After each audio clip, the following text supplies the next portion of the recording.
वीरभद्र से भाजपा विधायक अनिल शर्मा के भाजपा में ही बने रहने के बयान के बाद उनके पुत्र आश्रय शर्मा ने अनिल शर्मा का साथ देने का ऐलान कर दिया है। हालांकि वो अभी बीजेपी में शामिल नहीं हुए हैं। मंडी में आयोजित एक प्रेस कॉन्फ्रेंस को संबोधित करते हुए मंडी लोकसभा से पूर्व में कांग्रेस के प्रत्याशी रहे आश्रय शर्मा ने ये बताया कि उन्होंने कांग्रेस पार्टी की मेंबरशिप और पार्टी के सभी पदों से इस्तीफा दे दिया है। कांग्रेस छोड़ने के बाद आश्रय शर्मा ने कांग्रेस पर हमला भी बोला। आश्रय ने कहा कि कांग्रेस प्राइवेट फर्म बन चुकी है, जबकि बीजेपी एक मजबूत संगठन है। मंडी में आयोजित पत्रकार वार्ता में आश्रय ने वीरभद्र सिंह परिवार पर भी वादाखिलाफी का आरोप लगाया और कांग्रेस नेता कौल सिंह ठाकुर पर भी हमला बोला।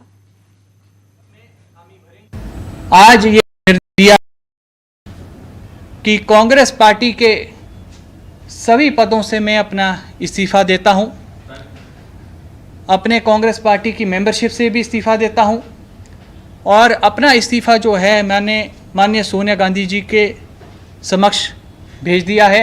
अभी ऑफिशियली तो मैं भारतीय जनता पार्टी का मेंबर नहीं हूं और ना ऐसी कोई चर्चा हुई है कि मैं भारतीय जनता पार्टी में जाऊंगा, परंतु मैं कहीं ना कहीं ये बात को समझता हूं कि कांग्रेस पार्टी के भी कुछ हमारे साथ लोग जुड़े हुए थे जिनके मन को शायद ठेस पहुंच सकती है मेरा भारतीय जनता पार्टी में जाने से।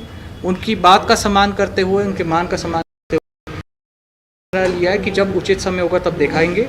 अभी फिलहाल के लिए जो है। वहीं आश्रय शर्मा के पार्टी छोड़ने पर कांग्रेस ने